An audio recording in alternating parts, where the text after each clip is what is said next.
الشیطان الرجیم بسم اللہ الرحمن الرحیم یا ایہا الذین آمنوا انفقوا من طیبات ما کسبتم ومما اخرجنا لکم من الارض۔ اے ایمان والو، جو کچھ تم کماتے ہو اور جو کچھ ہم تمہارے لیے زمین سے اگاتے ہیں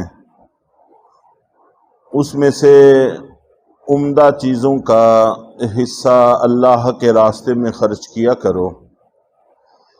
طیبات پاکیزہ چیزوں کو بھی کہتے ہیں، یہ چیز بھی اس میں داخل ہے کہ پاک مال اللہ کے راستے میں خرچ کرنا چاہیے۔ حلال طیب کمائی میں سے اللہ کے راستے میں خرچ کرنا چاہیے، اس کی برکات ہوتی ہیں۔ ایک واقعہ اتفاقاً ابھی ذہن میں آ گیا۔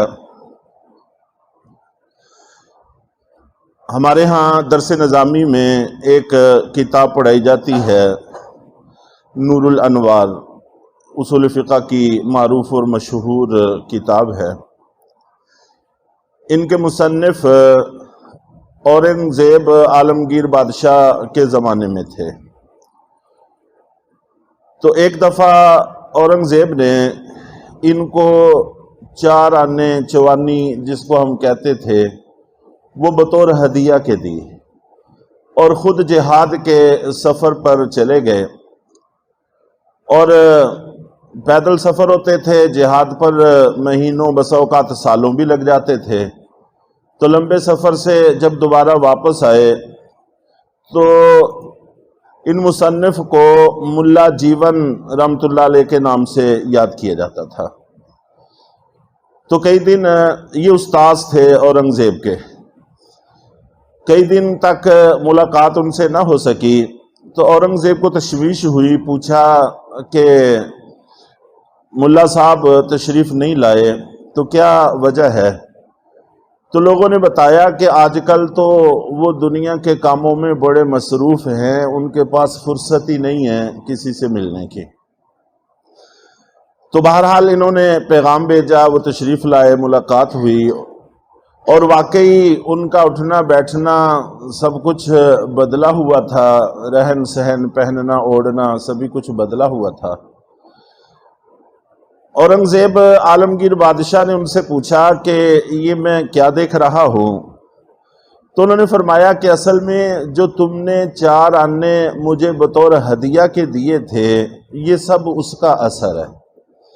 جب میں نے اس کو کام میں لگایا اس میں ایسی برکت پڑی کہ زمینوں کی زمینیں بڑھتی چلی گئیں۔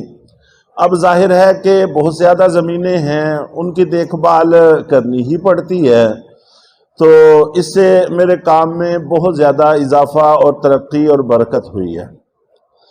پھر انہوں نے کہا کہ اگر آپ مناسب سمجھیں تو اب آگے میں آپ کو اس 4 آنے کے متعلق بتاتا ہوں۔ اور پھر اپنے خزانچی کو بلایا اور ان کو کہا کہ فلاں تاریخ میں رجسٹر اپنا کھولو۔ تو رجسٹر کھولا گیا، اس میں اسی چوانی کا ذکر موجود تھا، لیکن کس کو دیا اس کا نام نہیں لکھا ہوا تھا۔ تو پھر بتایا کہ اصل میں جس کے اندر خزانہ رکھا ہوا تھا اس کی چھت بارش کے دنوں میں خراب ہو گئی اور اس کی مرمت کی ضرورت تھی۔ تو اتفاق سے میں مرمت کرنے والے کسی آدمی کی تلاش میں باہر نکلا تو باہر کوئی کھڑا تھا لالٹین لیے۔ تو میں نے اس کو بلایا اور اس کو کہا کہ اس کو درست کر دو گے، اس نے درست کر دیا۔ درست کرنے کے بعد اس وقت میری جیب میں بس یہی تھا۔ تو میں نے کہا کہ میں کل کو آپ کو کچھ دے دوں گا، لیکن اس آدمی نے، مزدور نے کہا کہ جو کچھ ابھی دینا ہے دے دو، وگرنہ میں جا رہا ہوں، میرے پاس کل وقت نہیں ہوگا۔ تو وہ یہی اورنگزیب عالمگیر بادشاہ تھے کہ جنہوں نے رات کو بطور مزدوری کے چھت کی مرمت کی، اپنی ہی حکومت ہے، اور اس پر مزدوری کے طور پر 4 آنے ملے، وہ میں نے آپ کو دیے یہ میری باقاعدہ پاکیزہ کمائی تھی جو میں نے آپ کو دی تھی۔ تو حلال طیب پاکیزہ کمائی کی برکت ہوتی ہے کہ اس پر پھر اللہ رب العزت بہت زیادہ کچھ عطا فرماتے رہتے ہیں۔ برکت سے خالی کم بھی ہو، پاکیزہ زیادہ بھی ہو، اور اس سے کوئی فرق نہیں پڑتا، انسان کی زندگی میں انقلاب اور تبدیلی نہیں آتی۔ ظاہری اعتبار سے بھی اور باطنی اعتبار سے بھی پاک مال کے انسان پر اثر مرتب ہوتے ہیں۔ اس لیے ایک ناجائز لقمہ یہ انسان کے نور ایمانی کو جلا کر رکھ دیتا ہے، تو اندر کی دنیا بھی ویران ہوتی ہے اور باہر کی دنیا بھی حرام سے ویران ہوتی ہے۔ تو بہرحال یہاں پر یہ بھی ہے کہ پاکیزہ اور طیب حلال رزق اللہ کے راستے میں خرچ کرنا چاہیے، اور خود اپنے اوپر بھی ایسا ہی رزق خرچ کرنا چاہیے اور کمانا بھی ایسا ہی چاہیے، اور ناجائز رزق کی طرف کبھی بھی انسان کو نہیں بڑھنا چاہیے۔ اور دوسرا ترجمہ جو اس کا کیا گیا ہے اور زیادہ تر احادیث میں اسی کا تذکرہ ہے، وہ ہے عمدہ چیز۔ اپنے مال میں سے عمدہ چیز اللہ کے راستے میں خرچ کرنی چاہیے۔ ہمارے ہاں بہت زیادہ یہ بھی چیز پائی جاتی ہے جو کسی استعمال کی نہیں ہوتی، ہمارے کام کی نہیں ہوتی، وہ ہم اللہ کے راستے میں خرچ کر دیتے ہیں۔ تو اس کے حوالہ سے احادیث میں بڑی سخت وعیدیں ہیں۔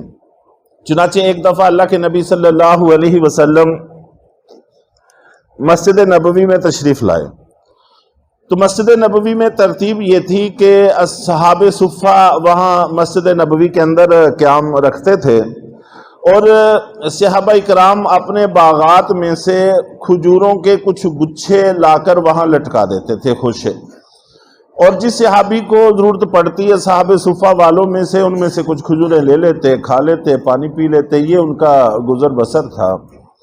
تو آپ نے دیکھا کہ ایک خوشہ ان خوشوں میں سے ردی کھجوروں کا لٹکا ہوا ہے۔ آپ کے دست مبارک میں لاٹھی تھی، آپ نے اس خوشے پہ لاٹھی ماری اور فرمایا کہ کیا بگڑ جاتا آدمی کا اگر اس کی جگہ عمدہ کھجوریں لا کر لٹکاتا۔ اور پھر آپ نے فرمایا کہ اس شخص کو قیامت والے دن کھانے کے لیے ردی کھجوریں ہی دی جائیں گی۔ تو آخرت کے اعتبار سے سخت نقصان کی چیز ہے۔ جب ہم کسی سے کوئی چیز خریدتے ہیں تو عمدہ لینا پسند کرتے ہیں، اور اسی طرح اگر کسی کو کوئی حق دیا ہے اس سے جب واپس لیتے ہیں تو واپس لینے میں ردی کو قبول نہیں کرتے، بلکہ جیسا دیا ہے، جو چیز دی ہے ویسی ہی لینا پسند کرتے ہیں۔ تو اپنے تمام معاملات میں ہم عمدہ چیز پسند کرتے ہیں، لیکن اللہ کے معاملے میں یہ بڑی غفلت ہوتی ہے۔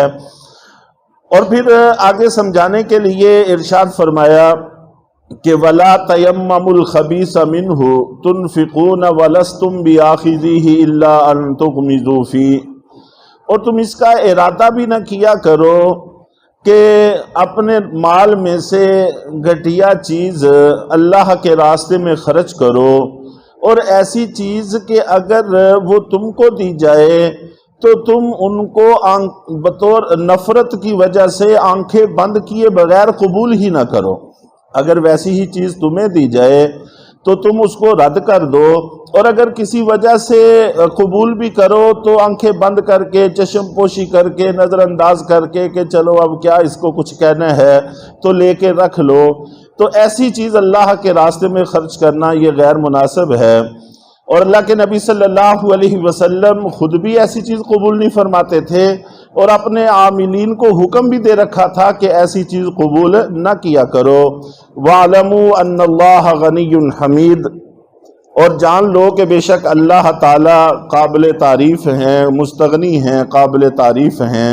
اللہ تعالیٰ کو بندوں کی کسی چیز کی ضرورت نہیں ہے، تو جیسا اس سے اجر پانا چاہتے ہو ویسا ہی اس کے راستے میں خرچ کیا کرو۔ اللہ تعالیٰ ہم سب کو عمل کی توفیق عطا فرمائے۔